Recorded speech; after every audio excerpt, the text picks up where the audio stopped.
Welcome, Sagittarius and Sagittarius Crosswatchers, to your love reading for the month of January 2024. So we already have the big deck out here. It just is really loud on the desk. So we have when I'm shuffling it, sorry. So we have the Seven of Cups reversed for the relationship situation and the Eight of Wands at the bottom of the deck here. So, whoops. Of course, thank you for stopping by my channel today. Hope you guys are having a great day. Okay.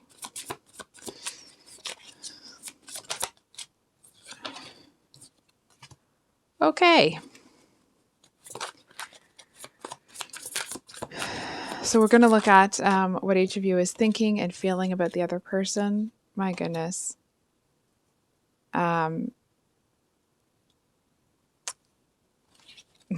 Okay, let's get the rest of the cards out before I open my mouth.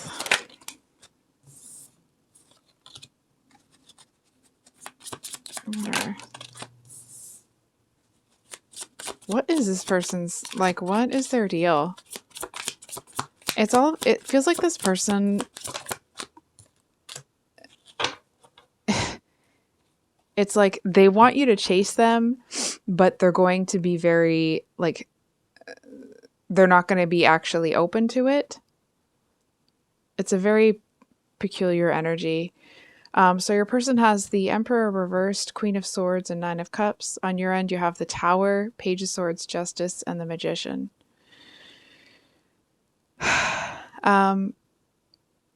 What's interesting here is I feel like your intentions towards each other actually may be similar in nature. It just feels like you seem to be coming from a better place or a better foundation somehow than this person. It's almost like you may be very similar to this person, but you're a more healed version, if that makes sense. So, what each of you is thinking about the other person, you have the Tower, your person has the Emperor reversed. I kind of feel like some information or some sort of something has come to light about this person, and I feel like you see through, I'm hearing like the facade or whatever it was that this person was trying to show you about themselves. For example, maybe they were trying to, like, they wanted you to see them as the Emperor, but they weren't. And it just kind of feels like whatever it was that you wanted to offer to this person, it does not feel like that's something that you're interested in doing right now.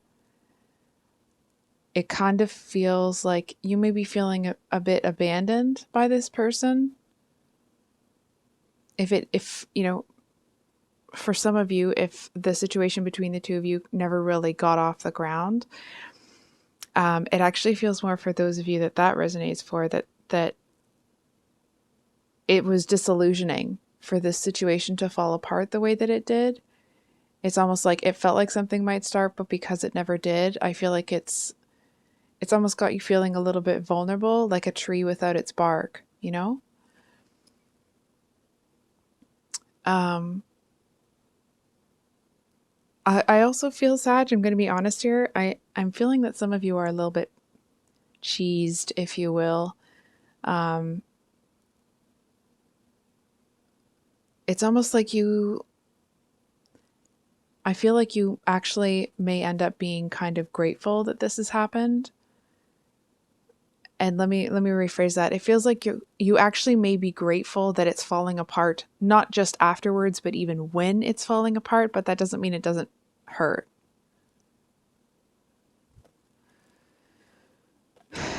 And this person over here, it's like they're trying to send this message, or it's their kind of thought process that, like, well, you knew the whole time, you should have known. You know what I'm saying? It's like they seem to be holding something really close to their chest. It's almost like this person was hoping against hope that they wouldn't mess up another relationship. It's like they were hoping that they wouldn't let themselves down here, and they did.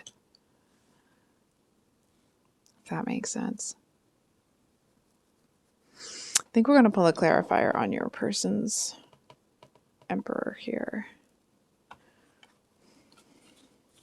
Can we get one on the Emperor for Sagittarius's person? Yeah. We have the Fool. I feel like this is someone that might be a bit of like a, it's almost like in their heart of hearts, they're not, but their head is ruling the roost right now. And their head is, it's almost like this fair weather friend sort of energy. I'm almost feeling that this person, it feels like the type of energy where they want to be the boss, they want to be the leader, but it's almost like, but they don't realize that that means that they have to do the extra work, right? That they would have to do all of the extra stuff to be that leader, right? Being the leader doesn't mean that you're just in charge and you boss everybody around. Being a leader means that you kind of take care of everybody, make sure everyone has what they need. And I feel like this person is looking at leadership from a very selfish point of view. That doesn't mean that this person is always selfish or anything. It's not to kind of paint that type of picture for this person, but when they look at what a leader is and what they want to be, it feels like it's very focused on them rather than, what's best for the group or what's best for the pair. I feel like this person actually seems to realize that, you're not going to be giving more than you're getting, right? Like of course, okay, so like, to be fair, sometimes in, mature relationships, sometimes someone's going through a tough time and the other person has to do a little bit extra, but then there's always kind of a balance there. I kind of feel like this person, it's almost a little bit of like a spoiled energy. Like they want to, it's like maybe they were used to having all of the attention on them when they were young. It may not be the actual situation, just to describe the energy. And it's like, and because of that, it's almost like they know in their head that it's unrealistic to expect that as an adult, but they still want it, right? It's that, and that's where that kind of immature, kind of selfish, childish energy is coming from. It's like stomping their feet, like, but I want it. You know what I mean? Okay.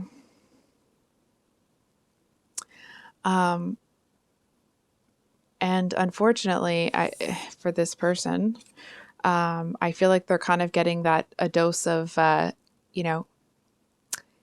generalizing here, but that quintessential Sagittarius truth that tends to be brought to light. I do feel to a certain extent that you may be,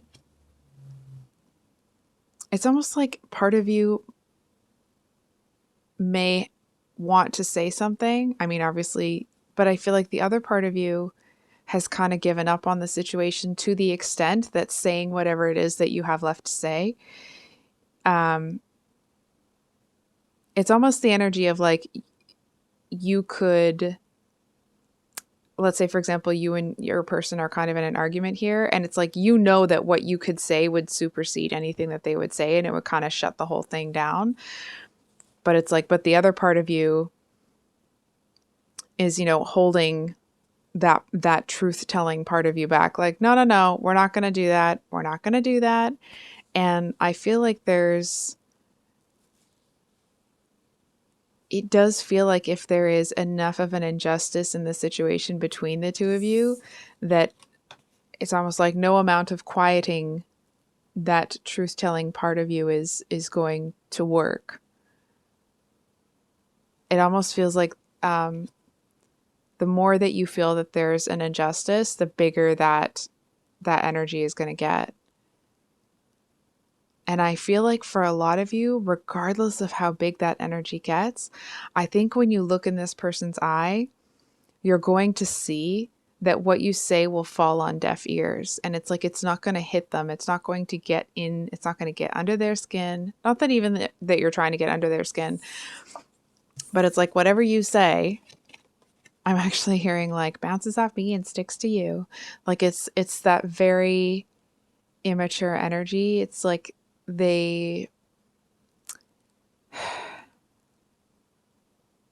they seem to be of that mind where they feel that if you say something negative to them, that it's about you and that you must feel that way about yourself. And I'm not so sure that's quite what's happening here, but that's how they're going to look at it if you say anything. And it's almost like it'll be like someone purposefully asking you to repeat yourself when you said something really powerful. They want you to have to repeat it so it'll take some of the power away from your words. It's that type of an energy here. It's like this person isn't going to have any type of response. It's almost like they're going to roll your eyes and try to blame it on like, ugh, you know, Sag, always with the dramatics. Not that you are, or even that this person thinks that. It's just that type of an energy. It's dismissive. And I feel like because you feel that you're in the right, when they're dismissive, this kind of justice seeking part of yourself is going to want to, it's almost like you're going to want to push even more and push harder to get them to see. And I feel like it ends up kind of putting you in a position where you feel like you've lost more than if you never started this conversation with them at all. You know what I mean? It almost feels like it might have you questioning yourself, like wondering if if you've lost your ability to help people see things, to help them understand. Goodness. So I think we're just going to pull a card, one more on this Queen of Swords for this person. They think this person, I'm going to be honest, they feel like there's somebody that like, they think they've got it all figured out and they think everybody is stupid. However, I feel like that's a front that they put on. I feel like with you, to a certain extent, this person really does admire you.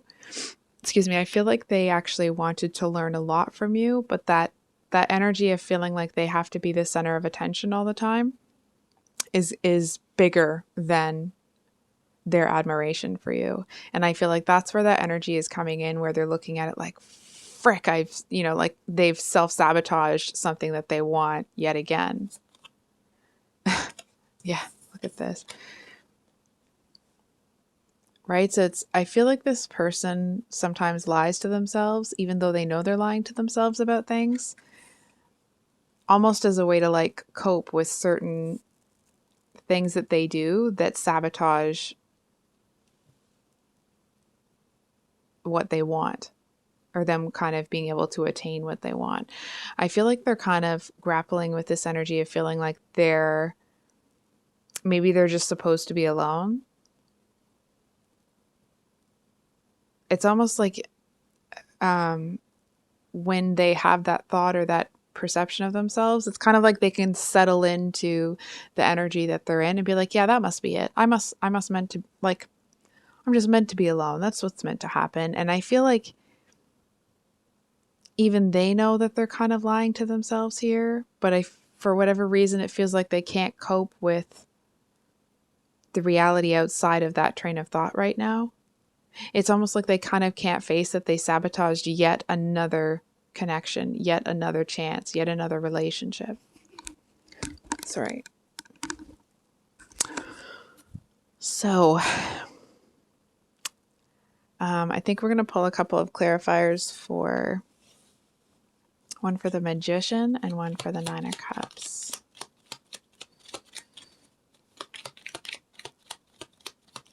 I feel like you're going to keep doing your thing. We have the Ace of Pentacles here. I do want to say we have the Ace of Pentacles at the bottom of the deck, which came out with that one. I'm kind of getting this feeling where you're going to keep progressing forward. And I feel like that's because you know that you don't know everything.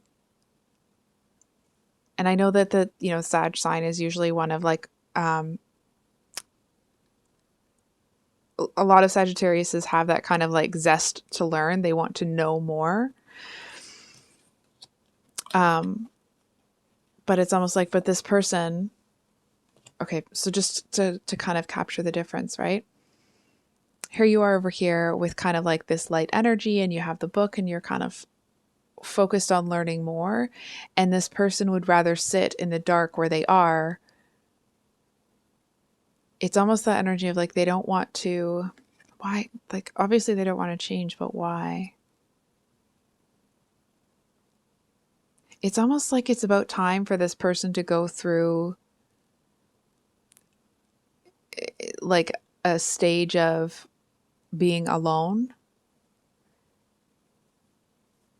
Or at least I feel like that's kind of what they're choosing here. I feel like it feels more that like that's how they see themselves, going back to how they were saying, or the cards are saying that this person is like, well, maybe I'm just supposed to be alone. And it's like, and in order for them to continue to live in that energy is real, it's like they're actively choosing to stop. And it's like they're just going to kind of sit there and wait for everything to come to them.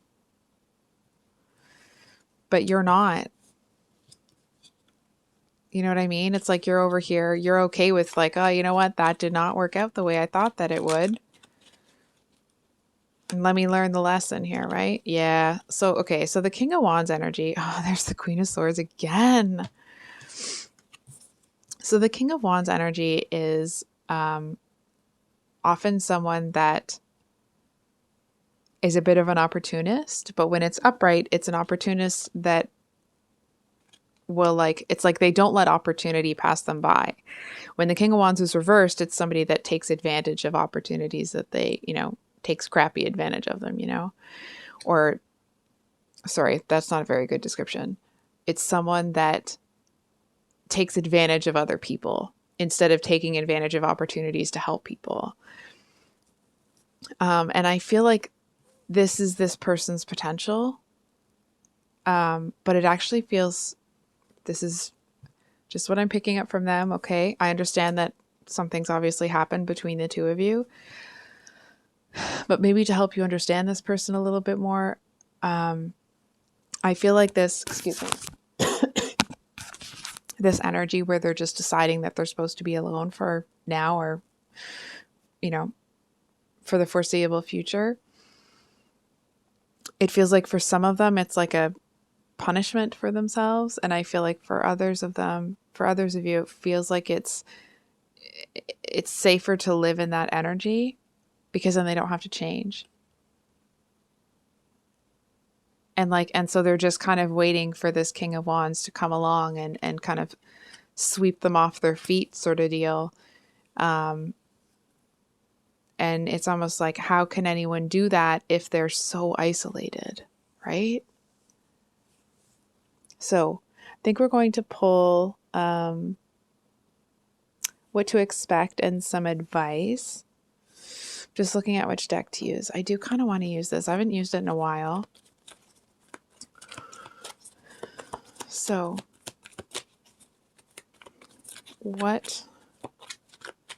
hold on for a second. Can we get some advice? Advice for Sag. Advice and what to expect.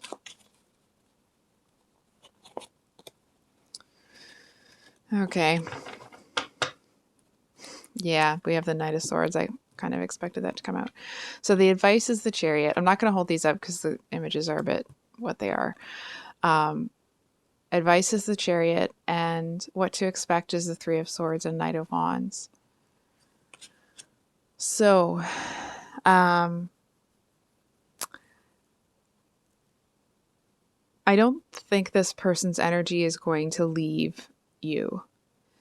I feel like even though their external presence is going to act like they're alone and they're fine and they're just going to be alone for a while, their energy is going to be very focused on you. And this Chariot in this deck, it talks about like faking a retreat, and then doing like a surprise return or a surprise, I want to say like attack, but obviously not quite an attack, right? It just feels like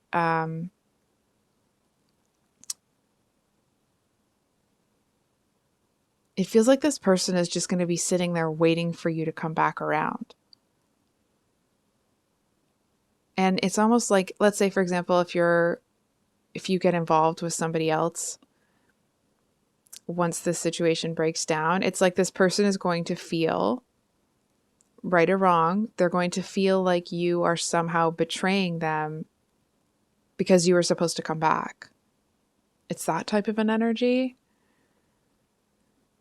I do feel that this person will, because these cards here actually talk about um, that you kind of have to explore the world around you and have different experiences to understand yourself. And I feel like this person ends up seeing that it's like that if they, I feel like for a lot of you, this person's going to hope that you will be coming back around for some time. And I feel like they eventually get to a place where it's like they just kind of have to accept that if something is going to happen between the two of you, then it'll happen, but they really don't have any control over it anymore. So I feel like at the end of the day, you kind of end up being in the driver's seat or the power seat or however you want to call that. And unfortunately, it's like, yeah, this person gets what they asked for. They get what they wanted. They get to be alone. But they thought that they would be doing that while having you come and get them and come and chase them. And that's not what happens, at least from what I'm seeing. So I think I'll leave it there, Sagittarius. If this reading resonated, I hope it was helpful and brought you some clarity. I love you guys, and we'll see you on the next one. Much love. Bye.